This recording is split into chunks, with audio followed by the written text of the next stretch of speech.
Hello and welcome to the Glow Up Method. This is the place where we spill all the tea, spend time communicating about our personal growth, our personal self-improvement, our vulnerability, all on this quest and this path to live a life that we're proud of. Hi, my name is Natasha and I'm so thrilled and excited to be sitting here and chatting with you today. So hello. It's one of those days again where I really wanted to talk to you about my experience. I'm feeling great and energized. I love to shout out my late nights, despite it being 11:30 tonight at the night, and I woke up at 5 this morning. It has been an excellent day.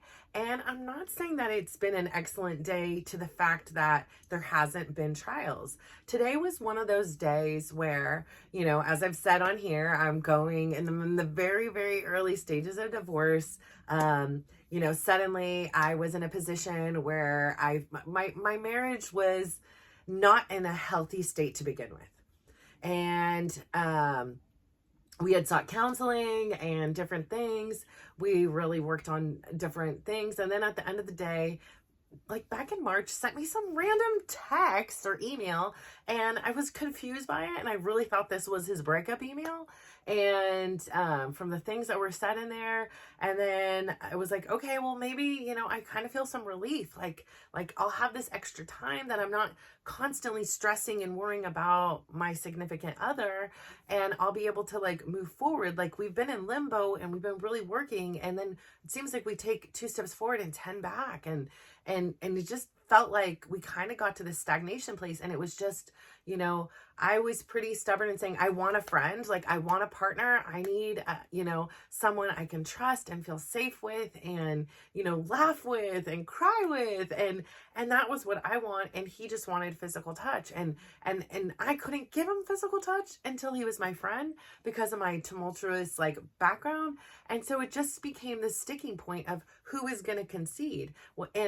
And prior to this health healing journey that I went on myself, I always was the conceder. And that was the basis of our relationship. And that is how I taught him how to treat me. And in this process, I learned to not just ignore what I wanted, not just pretend it wasn't happening in order to please somebody else around me. And so I started to advocate for, first off, I couldn't advocate for my needs because I had no idea what they were. But I started to really investigate and rediscover who I was. And in that path, I realized what was missing for me in my relationship was kindness, was interest. Like I say, he wouldn't even ask me how my day was. And so many things he didn't even know about me. He knew a story that he created in his mind about me, but none of it was based on who I was. I wanted so badly, eye contact, and just, to sit and talk. And, for a little while we were going on dates, and those dates turned out into be at first they were fun, and we would learn new things about one another that we should have known. And most of the things I knew, but I humored him, and, he was intrigued in finding new things about me.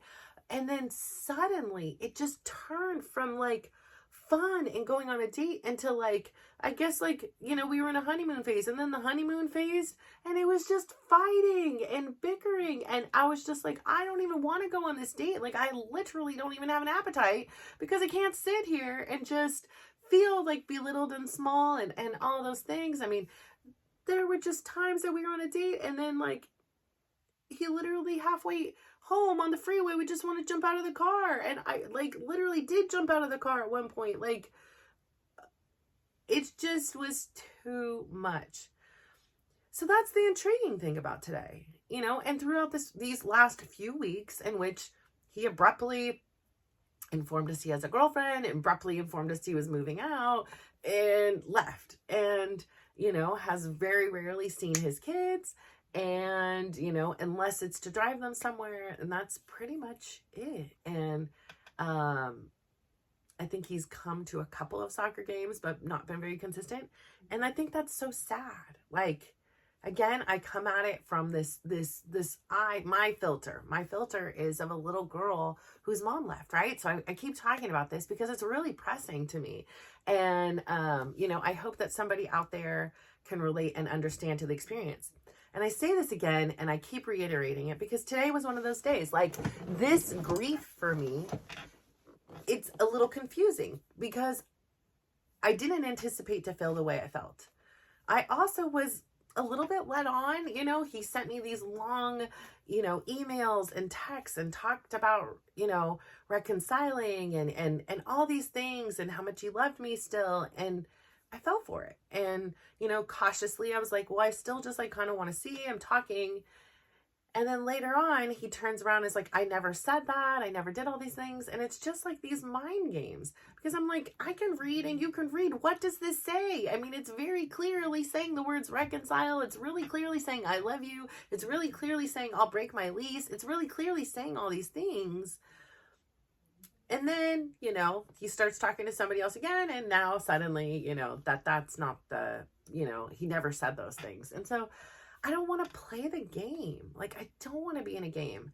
You either love me or you don't. You either want to be in my life or don't. And like I said, there was this really confusing time for me where he was being really kind and helpful. And I'm like, where was this Chris? And that kind and helpful Chris brought out the kind and curious and wanting to be together Natasha. And that quickly changed when his girlfriend started coming back in the life, and then he got mean and they were going out, and I felt really stupid because, I was really worried about him one night, and because we were talking and abruptly it ended, and then I just felt so stupid when I found out the next day that, I had a gut feeling, but that he was out with her, and I was just like, wow, like, I've been through it, so why, I don't know.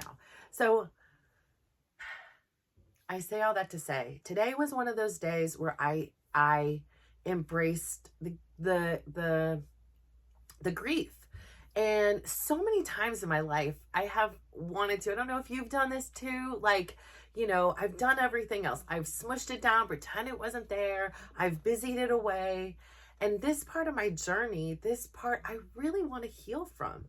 I want to approach this as healthy as I possibly can and stop running from the things that I don't like or are scary or hard. I have the confidence. I know I've done really hard and scary things.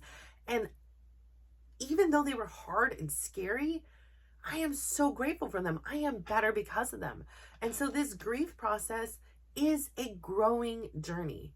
It is a transition of life, right? So there's change. And I'm sad because despite everything he's ever done to me, I still care for him. I still have love for him. And again, I'm sure there's somewhere there's care and love for me. It just looks very different now. Our life looks different. I don't see him. I don't really hear from him, except for if it's something from the kids or something like that, or I'm having a tech support issue, and that's it. And that's a bittersweet pill to swallow, because on the same turn, there's no arguments until there is, because there's still, a communication problem there. And it's nice to not feel his energy. I loved his energy when it was happy or neutral. But the negative energy, and I get that because there's days that I'm negative and there's days that, we're human. But for like the duration, it just brought me down with it. And I know that's not his intention, right? He doesn't want to feel bad. I'm sure he wanted to feel great too. And it just had an impact on me. And so I try to remember that and going through. But today was one of those days where it just was like, I journaled for like almost 2 days straight. Like, I started it 2 days ago. I really got into it yesterday.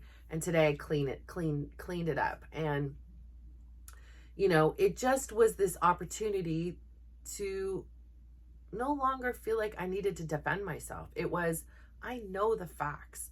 These things that he's saying are not true, and he believes them as if they're true.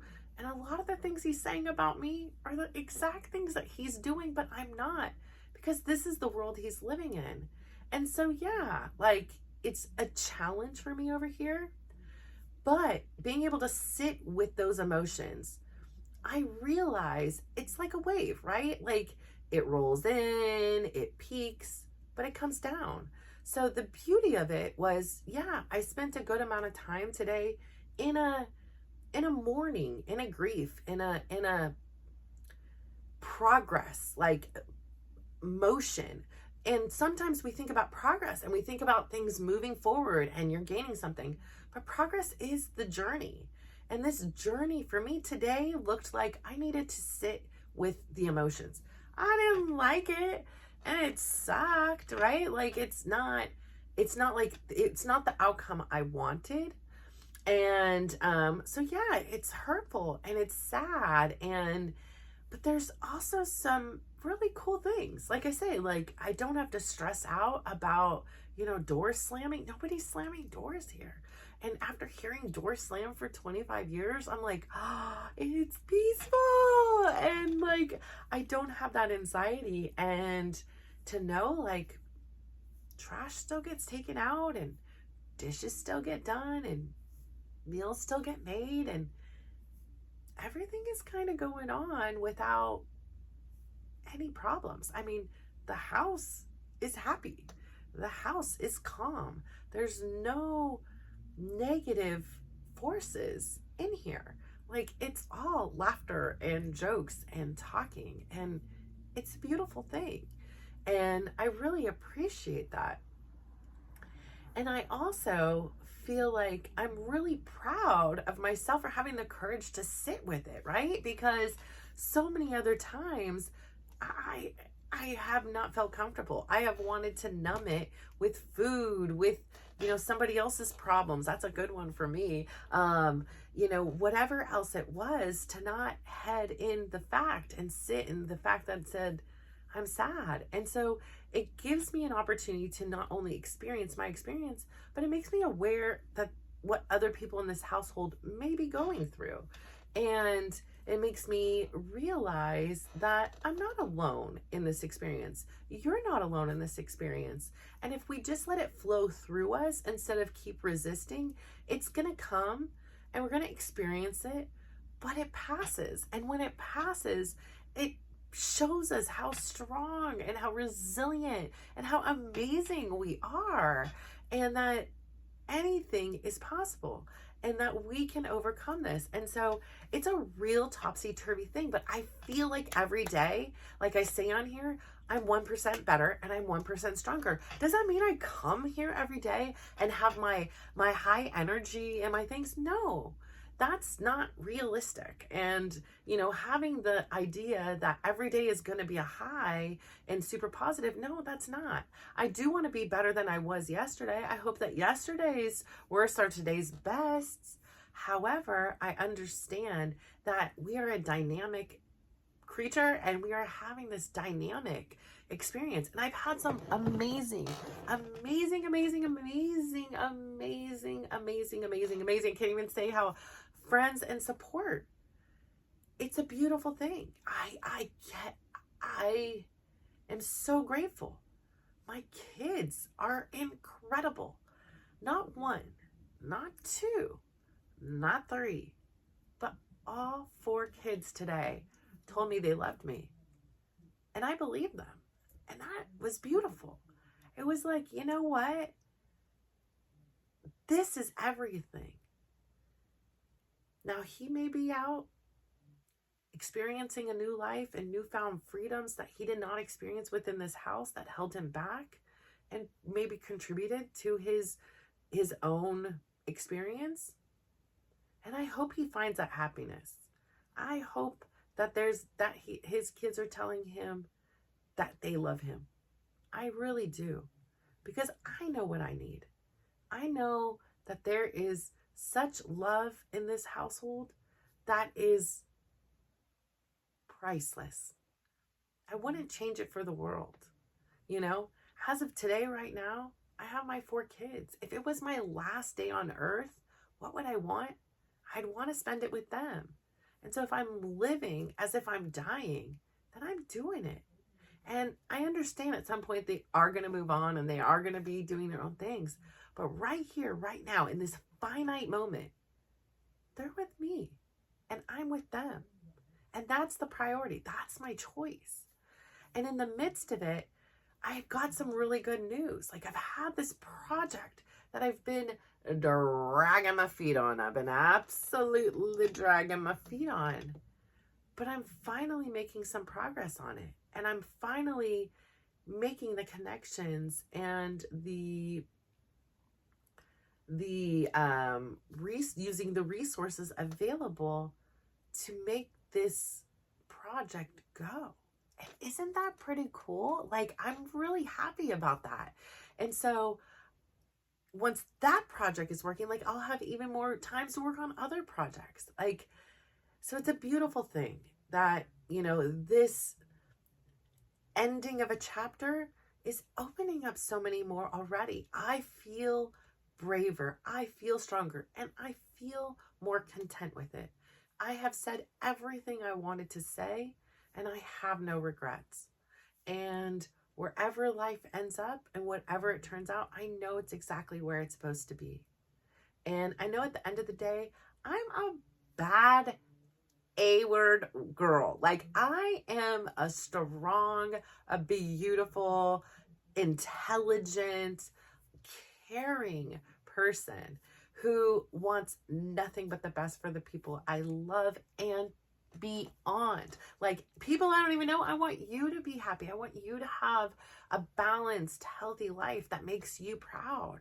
I want you to have these experiences and know that you're not alone, and know that, yeah, right now, in previous times when I'm sitting here and feeling love for somebody that's hurting me, and I'm not understanding like why I miss him now, I'm not mad at myself for it. I'm just curious. I'm like, what is going on? Like, what is triggering this? What is there to learn from this situation? Because it may not mean I'm ever going back with him, and it may not mean we're ever going to reconcile, but it doesn't mean I can't learn from it. And it doesn't mean that there isn't this opportunity to learn this beautiful lesson that must be presenting itself.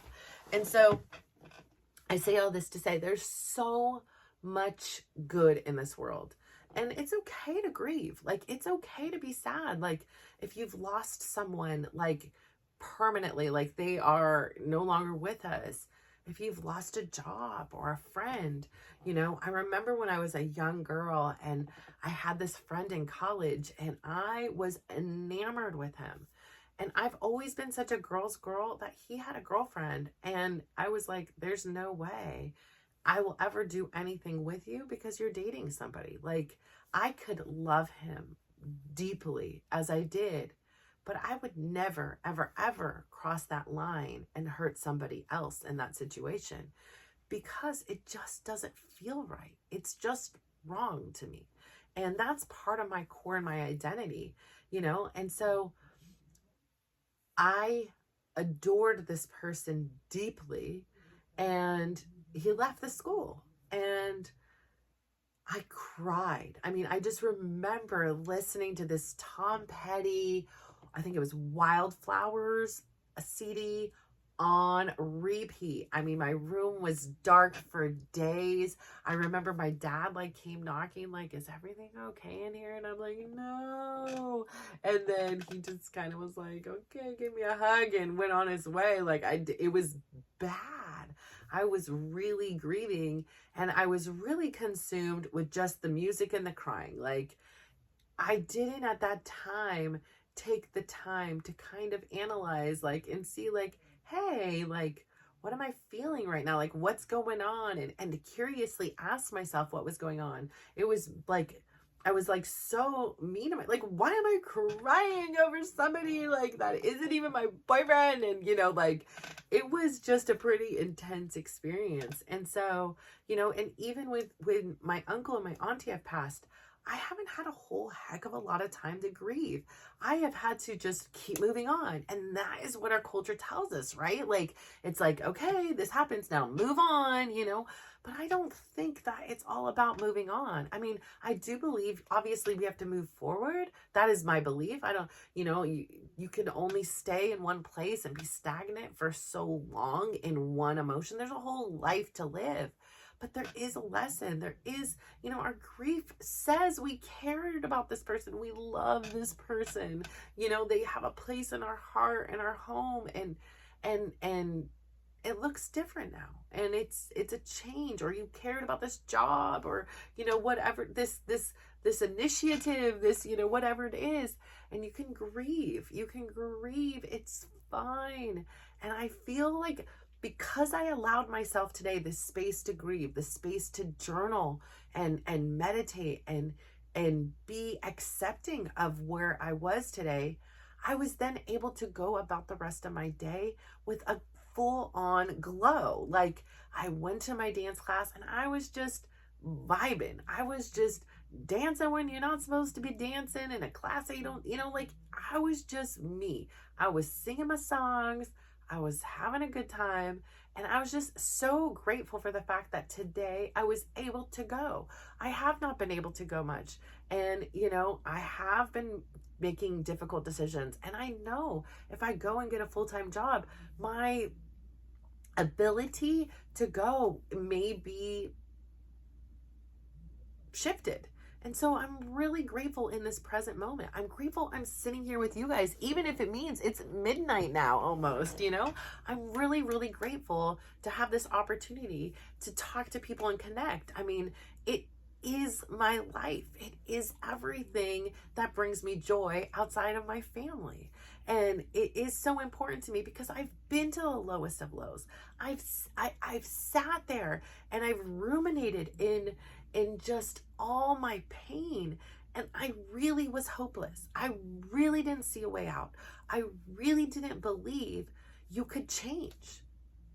And going through this journey every day and showing up even when it was difficult, and telling myself I just want to be 1% better than I was yesterday, have this progress, have these small micro goals, right? I'm going to lose 1 pound with no deadline. It literally could have been a year. And if I would have hit that pound, I was like, yes, let's celebrate. We lost that pound.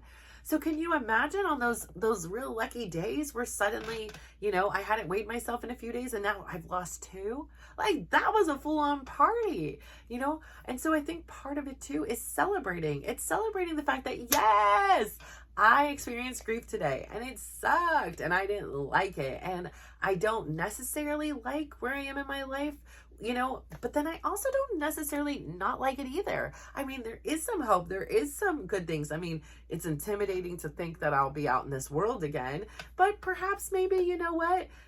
The gods will align and somebody, will come dancing in with their knight in shining armor, and who knows, or somebody who knows me knows somebody, and I'm not there yet, but it does give me this sense of like, hey, all those things that I wanted that seemed really simple to me. Like, I wasn't asking for $1 million. I wasn't asking for fancy purses or a fancy car. I was just asking to be seen. I was asking for eye contact. I was asking for a friend. I was asking for a partner, somebody who would show up equally for our relationship and our kids. And equally doesn't mean that every day it's 50-50 and it's split. It's realizing and loving that other person so much that you see, hey, this person's struggling today. Hey, this person's busy today. Hey, this person's whatever. Hey, what can I do to help support you? What can I do to love you? What can I do to make you feel, cared for? So I think it's really important that I also realize there are so many great things coming on. So yes, in one way, there is a loss, but in so many other ways, there are gains. And as I continue to move forward, I remind myself that if I keep looking back, it's going to be really hard to move forward. And so that means I have to make difficult decisions. That means I have to do things that I don't necessarily look forward to, but they're part of the process. And, like for me, realizing that there are divorce papers out there and need to be filled and things like that, it's a real like closure item, right? It's a real intense thing. It's symbolic. It's as symbolic as a wedding ring is to me. It's this was the beginning and this is an end, and it is a finality. It is a real genuine end to this chapter. And I think that it's time to make those moves in order to best show up for myself and in order to best show up for my kids. Because under this extreme financial duress and stress and not duress, but stress and like suffocation, it makes it really challenging to like think. It makes it really, I could think, but it makes it really challenging to move forward. It makes it really challenging to not feel stressed. I got a lot of new grays, and this situation should not be giving me new grays. This is not the thing that I should be stressing on and allowing to consume so much of my time. So I'm really looking forward to the days when they come where it's a distant memory, like when he had cheated on me the first time, and when one of my girlfriends was cheated on, she was cheated on for like 6 years. I'm like, oh my gosh. But when I reminded her of this, so one of the things for me, I said, is when it first happened, it was all I could think about. I would wake up in the middle of the night. I'd have nightmares. I'd feel sweats. I'd hear the name and my stomach would cringe. I would, see somebody that looked similar like her on TV and I would feel disgusted. It was just all consuming. And then suddenly it came to a place where, I only thought about the affair once today. And, suddenly it came to the place where I only thought about it once this week. And, suddenly I only thought about it once this month. Probably always think about it more than a year, but then it didn't affect me the way it did at first. And at first things are so intense. There's so many emotions, right? There's so many thoughts and dreams and new realities. And as time goes by, we adapt. We are adaptable creatures. We pivot and we move with it, right? I'm not going to sit here and beg somebody to come and spend time with their kids. You're lost, buddy. You're lost. I've been very clear multiple times about the importance of being in their life. And if you can make plans with somebody else and you can make plans for yourself, you can make plans for your kids. You know their schedules. You know what they like to eat. Invite them over for dinner. Take them out to dinner. Something like that. So at the end of the day, we got to pivot. And that means I'm going to be here more often for my kids. That means I'm going to miss dance classes. That means I'm going to cook more meals. And I'm totally grateful for that. I so appreciate that. I get to do all those things.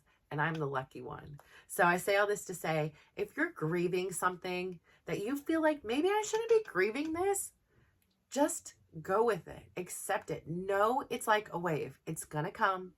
It's going to peak. And then it's going to recede. You will move through it. And when it recedes, you see the most beautiful things. Life opens up. It is where growth happens. And this transition begins to make some freaking sense in your mind, and you understand, this is why I'm experiencing this. So I say all this to say, please go out there today, give somebody a big smile, give them a compliment, and just watch how they glow up. So thank you. Bye.